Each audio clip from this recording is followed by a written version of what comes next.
بسم اللہ الرحمن الرحیم. Unit 4 be plus negative and be plus interrogative. آپ اس سے پہلے یونٹس میں بی کر چکے ہیں کہ بی کیا ہوتا ہے اور کس طریقے سے استعمال کرتے ہیں. آپ جانتے ہیں کہ بی ایک ہیلپنگ ورب ہے جو کوئی ایکشن ظاہر نہیں کرتا، یہ صرف یہ بتاتا ہے کہ کوئی شخص یا کوئی چیز کیسی ہے. تو آج ہم یہ دیکھیں گے کہ بی کو کس طریقے سے نیگیٹو سینس میں استعمال کیا جا سکتا ہے، یعنی کہ وہ جملے جو جس میں بی ہوتا ہے، مثال کے طور پہ از ایم آر، تو ان کو کس طریقے سے نیگیٹو میں اور کس طریقے سے انٹروگیٹو میں تبدیل ہم کر سکتے ہیں.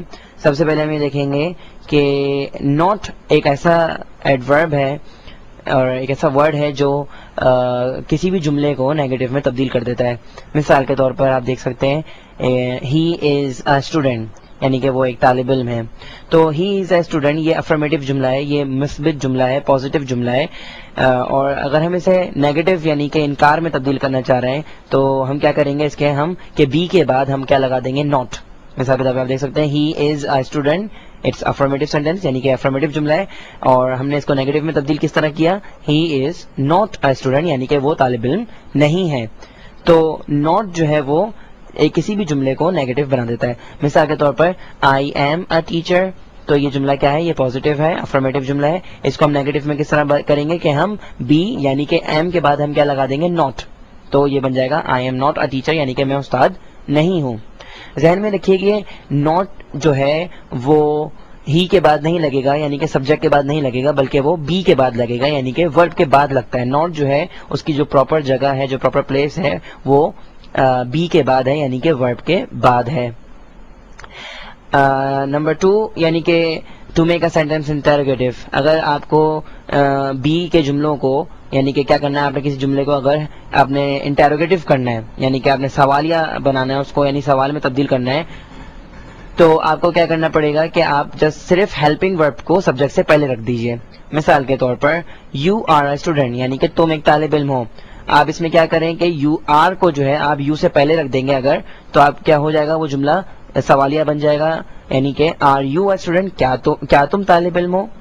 اسی طریقے سے شی از اے ڈاکٹر یعنی کہ وہ ڈاکٹر ہے. تو اگر آپ نے اس کو اس جملے کو اگر آپ نے سوال میں تبدیل کرنا ہے تو آپ کیا کریں کہ اس کو شی سے پہلے رکھ دیں، تو کیا بن جائے گا، از شی اے ڈاکٹر یعنی کہ کیا وہ ڈاکٹر ہے.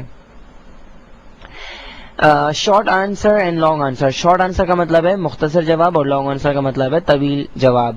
اب جب بھی ہم کسی سے بات کرتے ہیں تو عام طور پر ہم مختصر جواب دیتے ہیں، لیکن کوئی شخص طویل جواب بھی دے سکتا ہے. مثال کے طور پر اگر کوئی کہتا ہے آر یو اے ٹیچر، کیا تم استاد ہو، تو آپ کہہ سکتے ہیں ہاں میں ہوں یا ہاں میں نہیں میں نہیں ہوں. مثال کے طور پہ آر یو اے ٹیچر، تو آپ کہیں گے یس آئی ایم اور نو آئی ایم ناٹ. تو یہ جو ہے کیا کہلائے گا، یہ مختصر جواب کہلائے گا، شارٹ آنسر کہلائے گا. اسی سوال کا طویل جواب بھی ہو سکتا ہے. مثال کے طور پہ are you a teacher, I am a teacher اور I am not a teacher. مثال کے طور پہ آپ سے کہتا ہے کیا تم استاد ہو، ہاں میں استاد ہوں یا میں استاد نہیں ہوں. اسی طریقے سے نمبر 2 ایگزامپل کو دیکھیے، آر دے ایٹ ہوم، کیا وہ گھر پر ہیں، yes they are, no they are not, ہاں وہ ہیں نہیں وہ نہیں ہے. تو یہ ہاں وہ ہیں اور نہیں وہ نہیں ہے یعنی کہ یس دے آر اور نو دے آر جو ہے وہ شارٹ آنسر ہے، شارٹ رپلائی ہے. اور آپ دیکھ سکتے ہیں کہ اسی سوال کا لانگ آنسر کیا ہو سکتا ہے، آر دے ایٹ ہوم، کیا وہ گھر پر ہیں، دے آر ایٹ ہوم، وہ گھر پر ہیں، اور they are not at home, وہ گھر پر نہیں ہے. تو یہ بات ذہن میں رکھیں کہ عام طور پر جب ہم بات چیت کرتے ہیں انگریزی زبان میں تو ہم شارٹ رپلائز کو استعمال کرتے ہیں زیادہ تر. تو میری بھی رائے آپ کو یہی ہے کہ آپ شارٹ رپلائز کو اپنے اسپوکن لینگویج میں استعمال کریں، کیونکہ یہ بہت آسان ہے اور اس سے انسان بہت روانی سے انگریزی بول سکتا ہے.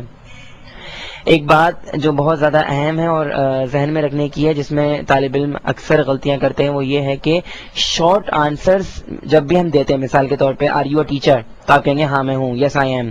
تو in short answers contraction is not possible after yes, یعنی کہ اگر آپ کا جواب ہاں میں ہے، یس میں ہے، تو اس کے بعد کانٹریکشن جو ہے وہ پاسبل نہیں ہے. کانٹریکشن کیا ہوتی ہے، یہ ہم اس سے پہلے کے یونٹس میں ہم یہ چیز دیکھ چکے ہیں. یونٹ نمبر 3 میں ہم نے کانٹریکشنز ہی کی تھی اگر آپ کو یاد ہو. تو ان شارٹ آنسرز یعنی کہ شارٹ آنسر میں مختصر جملوں کے اندر، مختصر جواب کے اندر ہم کانٹریکشن نہیں کر سکتے، کانٹریکشن ممکن نہیں ہے. اگر آپ کریں گے تو وہ کانٹریکشن غلط ہوگی. مثال کے طور پہ are you a teacher, yes I am. So یہ آئی ایم جو ہے وہ غلط ہے, یہ کانٹریکشن ممکن نہیں ہے, آپ کو پورا کہنا پڑے گا یس آئی ایم. اسی طریقے سے دوسری مثال دیکھیں, آر دے اسٹوڈینٹس, تو آپ کہیں یس دے آر, تو یہ بالکل غلط ہے, یعنی کہ دے آر کانٹریکشن ممکن نہیں ہے, یس کے بعد کانٹریکشن نہیں ہوتی, یہ بات ذہن میں رکھیں. آپ کو پورا جملہ کہنا پڑے گا یس دے آر. نمبر 2 دیکھتے ہیں, شارٹ آنسرس جو ہے وہ ممکن ہے, یعنی کہ ان کی کانٹریکشن جو ہے وہ ممکن ہے شارٹ آنسرس کے اندر, لیکن صرف نہیں کے جملوں کے اندر. اگر آپ کا جواب نہ میں ہے یعنی نو کے اندر ہے تو آپ کانٹریکشن کر سکتے ہیں. یس کی صورت میں کانٹریکشن نہیں ہے, لیکن شارٹ ریپلائز کے اندر اگر آپ کا جواب نہیں میں ہے, نو میں ہے, نیگیٹو ہے, تو آپ کانٹریکشن کر سکتے ہیں. مثال کے طور پہ are they at home, no they are not, اور نو دے آرنٹ. یعنی کہ آپ دیکھ سکتے ہیں کہ یہ آنسر جو ہے وہ نیگیٹو ہے. آر دے ایٹ ہوم, کیا وہ گھر پر ہے, نو دے آر ناٹ, اور نو دے آرنٹ. تو آپ یہ دیکھ سکتے ہیں کہ کانٹریکشن یہاں پر ممکن ہے.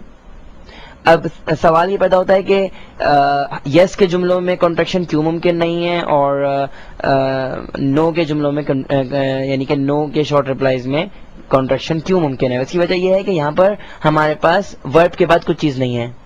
یس کے جملوں کے اندر یس آئی ایم, تو آپ کے پاس آئی ایم کے بعد کچھ نہیں ہے, یعنی کہ آپ کے پاس کوئی چیز نہیں ہے, ورب کے بعد آپ کے پاس کچھ نہیں ہے, اس لیے یہاں پہ کانٹریکشن ممکن نہیں ہے. جبکہ آپ کے پاس نو دے آر ناٹ, تو آر کے بعد آپ کے پاس ناٹ موجود ہے, اس لیے کانٹریکشن ممکن ہے. اسی طریقے سے نو دے آنٹ, تو آر کے بعد یعنی بی کے بعد کچھ موجود ہے جو کہ ناٹ ہے, لیکن اوپر کے جملوں میں بی کے بعد کچھ بھی نہیں ہے, اس لیے آپ کے پاس یعنی کہ آپ کے لیے ممکن نہیں ہے کہ آپ کو کانٹریکشن کر سکیں. بس یہ بات ذہن میں رکھیں کہ یس کے جملوں کے اندر یس کے شارٹ ریپلائز میں کانٹریکشن ممکن نہیں ہے, جبکہ نو کے شارٹ ریپلائز میں کانٹریکشن ممکن ہے.